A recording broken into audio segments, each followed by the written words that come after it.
que se olhar nenhuma família está expor na televisão. O governo assinou um contrato com o Caritas Cabo-Verdiana, com a Liga de Igreja Nazareno, com a Igreja Adventista, justamente para beneficiar que as famílias mais carenciadas para ser exposto na televisão. Se torna cada vez mais um partido populista, um partido oportunista, que usa a fragilidade de agricultores e mulheres e homens de campo para fazer política. Na manipulação e na compra consciência de que as pessoas que estavam com necessidade.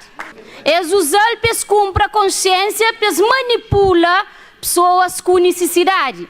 Também para casa de pessoas com necessidade educativa especiais, cabe para pôr aquela criança na televisão. Portanto, se tivesse uma outra visão, um outro ângulo da dignidade humana, nunca faria isso. E o dinheiro do Estado que empregou na viatura, no combustível, no condutor, na televisão e toda a equipa, eu lhe garanto que mais 10 pessoas iriam receber. Espinhosas relações com a administração pública do Estado. Tentativa de manipulação das pessoas, manipulação da pobreza para benefícios políticos. Eu levei muita pancada por causa disso, incluindo de jornalistas e de órgãos de comunicação social, a dizer que o governo não comunica. O governo comunica mal. As coisas que são realizadas não são perceptíveis, não são entendidas. Quando comunica, somos depois atacados, estamos a fazer propaganda.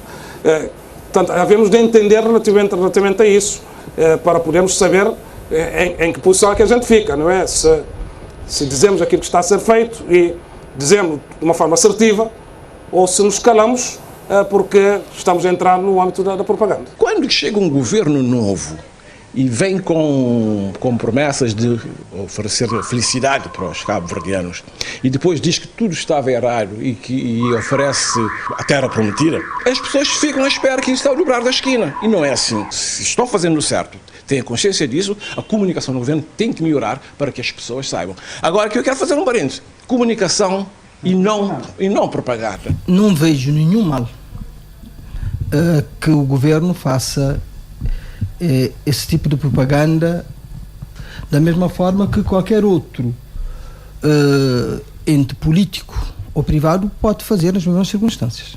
Portanto, nós estamos num país plural onde cada um utiliza as suas estratégias para conseguir os seus fins. Desde que os fins sejam lícitos e os meios adequados, não há problemas nenhum. Eu acho até que aquilo que o governo está a fazer agora com uma jogada de marketing político é aquilo que a oposição devia ter feito e que os particulares também podem fazer. Portanto, eu não vejo por aí nenhuma dificuldade de pensar que o governo está proibido de fazer marketing político numa democracia aberta e pluralista. Portanto, não faz o menor sentido. Ele está a fazer o jogo político. Isto é marketing político puro. E eu acho até que, neste particular, ele foi bem aconselhado. Eu fico estupefacta com a dúvida que subsiste sobre se isto é coisa que se faça ou não. Eu não vou discutir a parte legal. João de Deus disse que é perfeitamente normal, o que não é política ou eticamente defensável. Por várias razões. Porque estamos certo que estes dinheiros, quer dizer, é absolutamente normal, tem sido regra, que o Estado, que o Governo utilize o acesso privilegiado que tem aos recursos do Estado, ao fim e ao cabo é o Governo que manda nos recursos do Estado, para fazer campanha em benefício próprio. Mas muito melhor do que eu dizer alguma coisa para desconstruir esta situação, eu gostaria de deixar que o MPD falasse por si só contra ele próprio. Eu gostaria de começar por ler uma reportagem da própria RTC em 2010, onde a Comissão Política do MPD, a Comissão Política Nacional do MPD, através do seu porta-voz Milton Paiva, acusa o governo, e isto cito, de estar a desrespeitar a lei da publicidade vigente no país, aproveitando o cofre do Estado para fazer propaganda política. Milton Paiva acusa o governo do PAICV de ter usado o dinheiro dos contribuintes para fazer propaganda política do partido que sustenta o governo e desafia o governo a vir explicar aos cabo-verdianos quanto paga por segundo para vender a sua imagem, quanto custam os minutos e quanto vai custar isto ao Tesouro do Estado. Acusa o PAICV de financiar ilegalmente a sua campanha. acusa o PSV de comprar tempo de antena ilegal. Eu vou partilhar isto mais tarde, porque isto diz exatamente em que situação é que nós estamos. Um dos meus slogans preferidos do MPD é: somos diferentes, fazemos diferente. Eles provam sistematicamente que são iguais, que os partidos do arco do poder são iguais porque fazem iguais. A primeira prova que nós tivemos disso foi em 2015, acho eu, se a memória não me falha, com a questão da aprovação dos estatutos dos detentores dos cargos políticos, onde o MPD votou com o PSV, causando a ira generalizada da sociedade cabo-verdiana, que se sentiu insultada com a inércia económica que nós vivemos e que ainda vivemos, de os políticos estarem a votar a si próprios melhores condições de trabalho.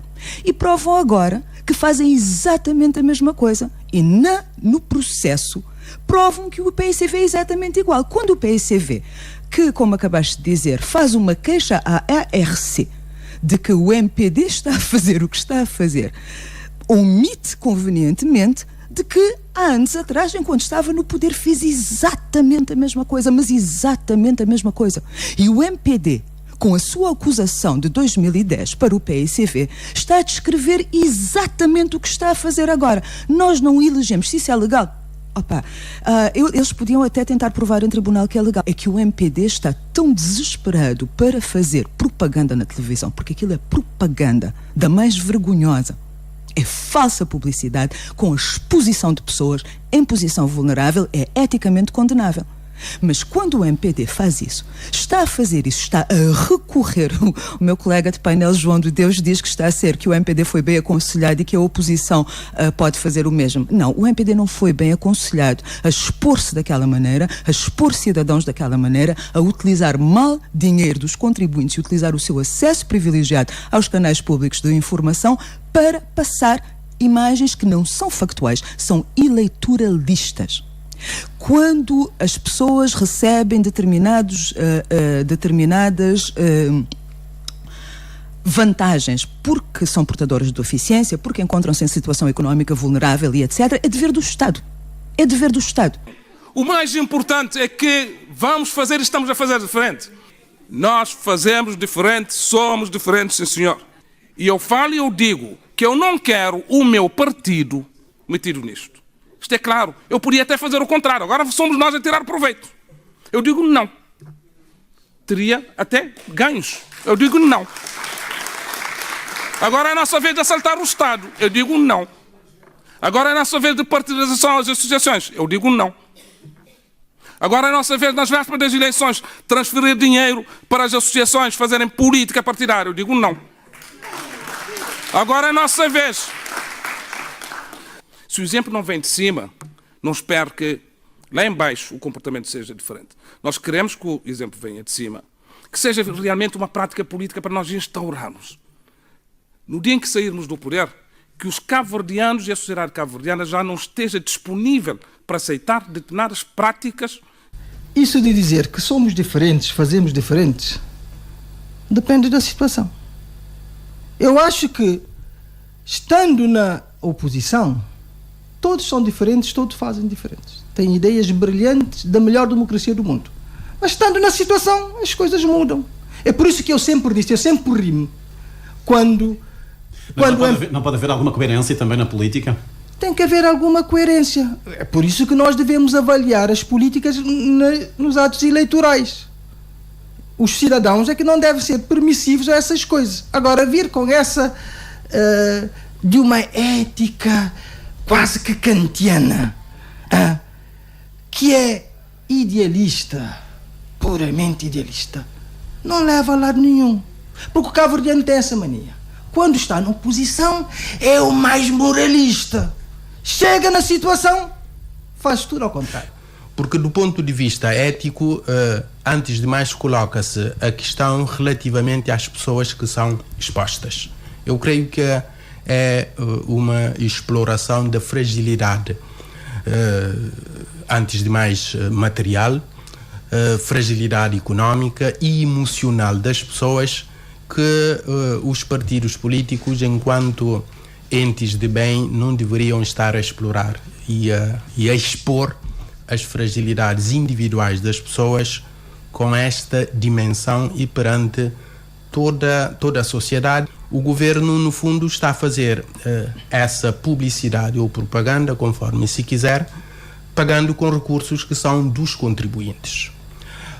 E aí a questão ética coloca-se quando nós sabemos que a forma, eu não questiono a publicitação dos atos de governação. O governo tem os espaços próprios para prestar contas definidos e pode utilizar outros, nomeadamente a publicidade ou a propaganda, adquirindo também com dinheiro do contribuinte, mas que deve ter algum limite. Porque veja que está a pegar de alguns casos particulares, muitas vezes com soluções que não dependeram diretamente de intervenções do Estado, muitas vezes, mas que não representam a generalidade da situação. Eu acho que este governo é um governo globalmente fraco. Já o tinha dito o ano passado. Tem 3 ou 4 elementos bons, mas a grande maioria dos ministros são fracos. Fracos tecnicamente e fracos politicamente. Já o tinha dito isso o ano passado.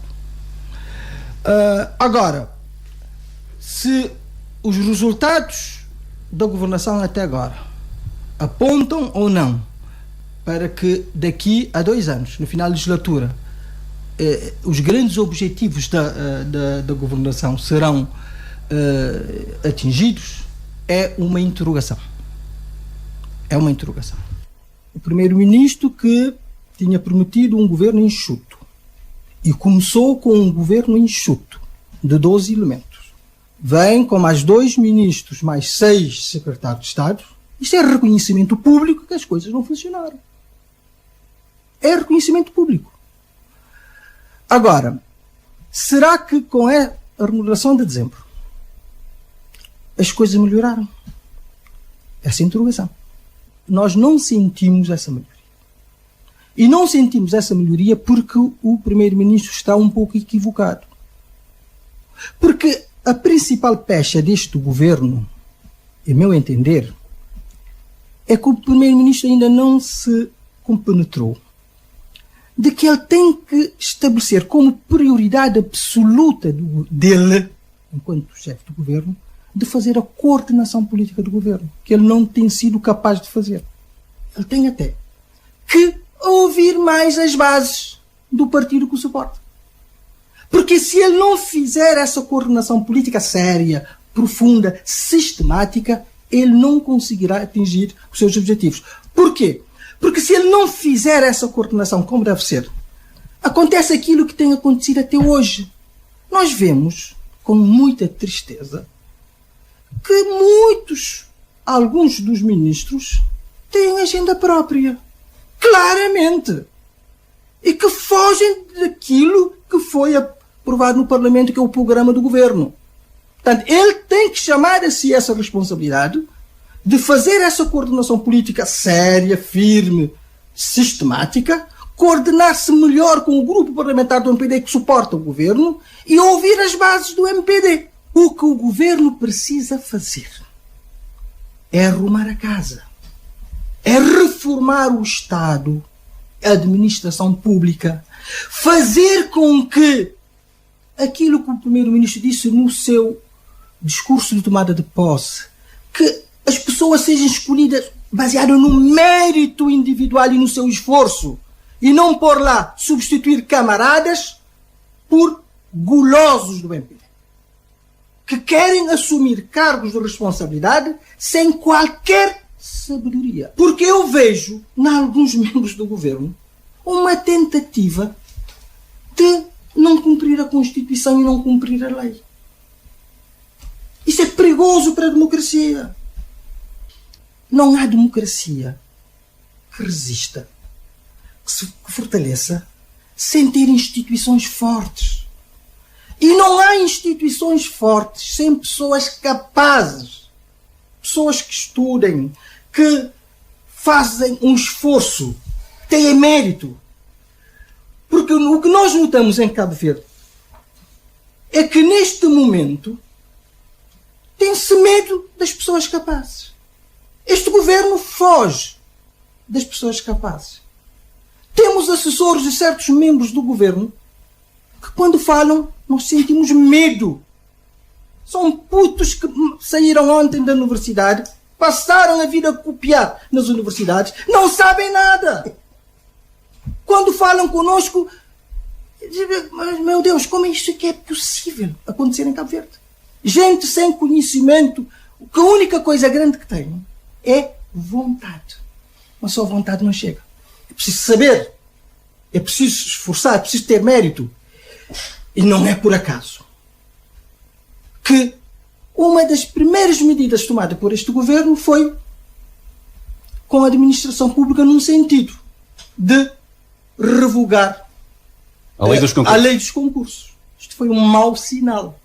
O governo disse que em dezembro de 2016 levava ao Parlamento uma proposta nova sobre isto. Cadê esta proposta?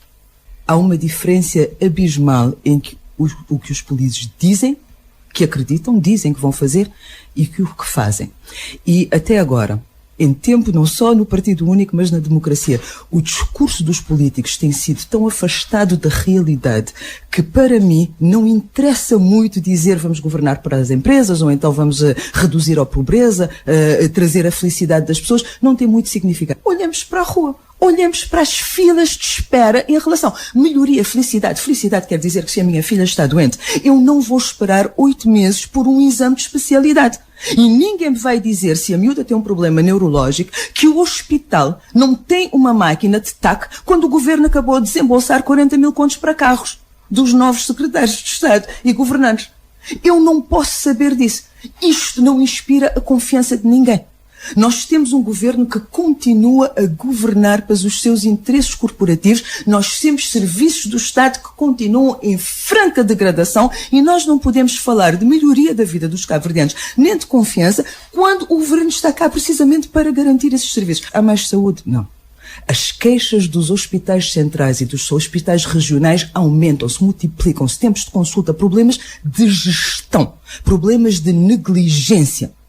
A felicidade das pessoas não é só um salário no fim do mês, falaremos disso depois, mas o rendimento, a redução da pobreza, o aumento da felicidade, aquilo que o MPD prometeu de facto foi a melhoria da qualidade de vida, não apenas do rendimento financeiro disponível. Portanto, olhamos para a saúde.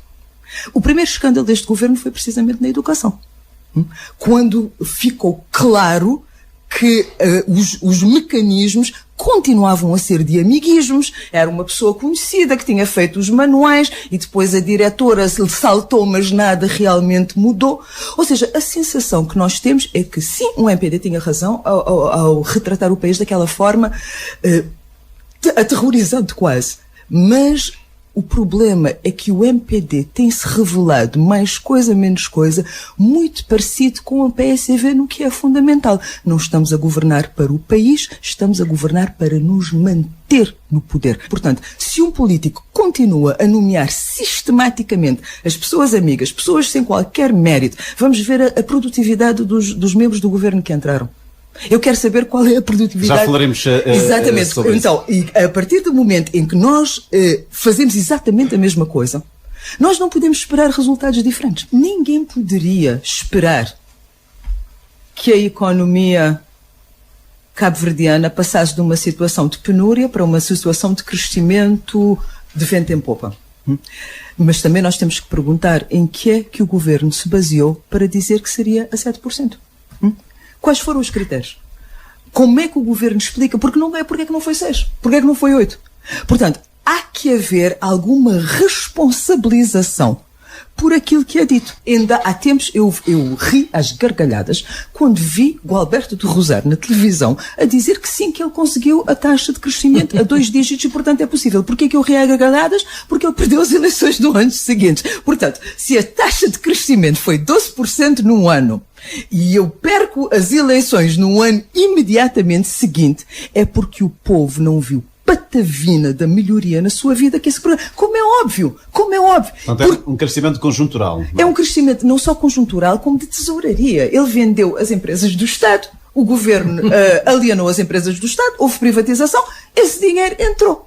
E pronto, não houve criação de emprego, em sequência, não houve melhoria nos serviços de saúde, não houve melhoria em nenhum setor da produtividade económica. Como é que as pessoas ficam com medo de crescer? Se um governo com 12% é capaz de perder as eleições no dia seguinte, as pessoas, os governos vão ficar com medo de crescer. Regionalização, um tema muito caro a São Vicente. Como disseste agora mesmo, a primeira experiência piloto seria São Vicente, seria para 2016 e o que é que acontece até agora é que temos uma proposta que ainda bem que foi chumbada porque não resolveria de forma alguma o problema da autonomia, só criaria mais trabalhos para os partidos, mais ónus financeiro para o Estado, sem trazer qualquer mais-valia em termos de descentralização real. Portanto, a minha posição é que ainda bem que aquilo foi chumbado, até aparecer uma lei de regionalização real. Esta não vai aparecer porque eu não acredito que seja do interesse do MPD. Era do interesse do MPD para ganhar as eleições em São Vicente. Tanto que São Vicente deu-lhe o primeiro lugar. Mas rapidamente chegou o final de 2016, já passamos para o final de 2017, do 2018, estamos a caminhar para o final de 2019 e da legislatura e ainda só temos algo que foi chumbado no Parlamento e que o Sr. Primeiro-Ministro, na sua entrevista, fala de forma displicente de que talvez vá, talvez não vá, não depende só de nós, tem que ser negociado, etc. e assim por diante, ou seja, sem qualquer tipo do compromisso que foi assumido na campanha. Outro é uma sensação, aqui não se pode acusar, não se pode usar de dados, porque é uma sensação de que a frente da governação, as propostas da governação, têm sido defendidas maioritariamente pelo vice-primeiro-ministro, que começou por ser ministro das Finanças e rapidamente ascendeu a vice-primeiro-ministro e grandemente o rosto do governo. Eu acho que aqui é o grande equívoco do primeiro-ministro. Ele não pode demitir-se das suas responsabilidades como chefe do executivo. O primeiro-ministro tem que ser o líder do governo. E liderar não é só mandar. Está a sê-lo ou é o Olavo Correia quem comanda agora? Olavo Correia faz bem a coordenação económica. Mas a coordenação política do governo é indelegável. E o Ulisses Crescer tem que entender isto. Ele tem que entender. Esta é a função dele. Ou ele aceita ser primeiro-ministro, ou então se demite. Agora, ele não pode delegar essa função. Porque a coordenação política do governo portanto, função exclusiva do primeiro-ministro. É intransmissível, é indelegável. Portanto, ele tem que fazer isso ele mesmo. Portanto, não pode delegar no ministro do Estado. Não, é função dele. Portanto, e ele tem que fazer isto, articulando muito bem com o governo, com o grupo parlamentar e com as bases do partido que o suporta. Como é que um líder se permite estar rodeado de tiranos? Quem está rodeado de tiranos não é líder.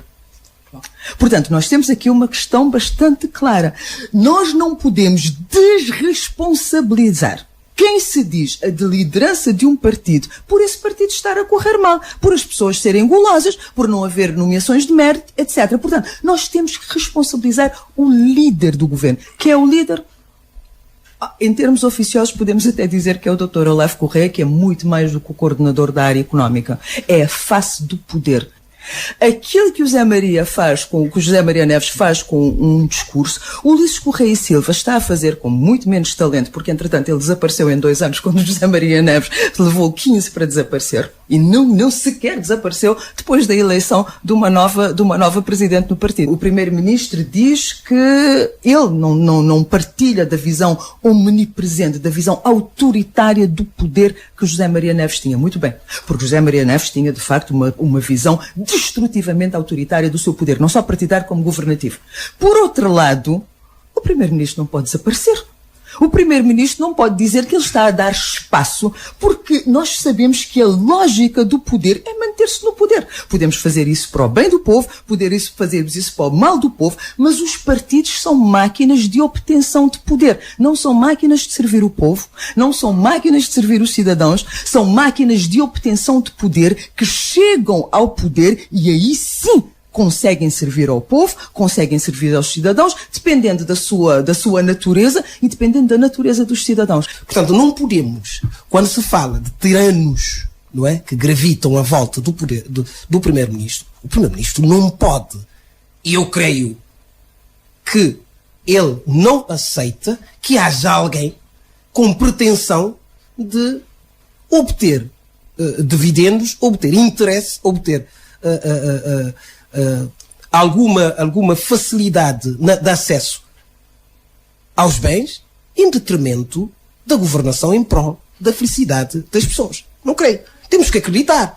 Ou ficamos aqui numa lógica nihilista de governação, ou acreditamos. Nós possamos esperar que o serviço público é feito porque os políticos são bonzinhos. Mormente em Cabo Verde. Não, eles têm que ser pressionados. A política é respeitável, mas só se os cidadãos forem capazes de exigir do político o que... E ainda não chegamos a esse patamar em Cabo Verde? Não chegamos a esse patamar e estamos cada vez mais distantes do patamar, porque estamos a passar por uma deseducação. Estamos a passar por uma deseducação do cidadão cabo-verdiano, por uma acumulação de más práticas de cidadania.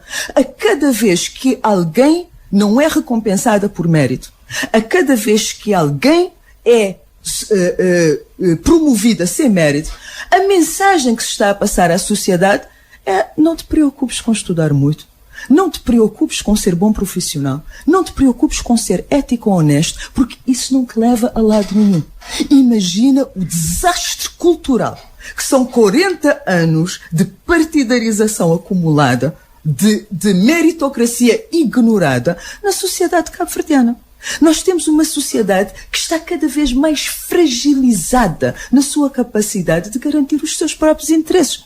E nós temos que entender que parte disso é não falar no curto prazo, é não cair na esparrela, na armadilha que os políticos dizem que vamos trazer felicidade sem perguntar o que é que isso significa.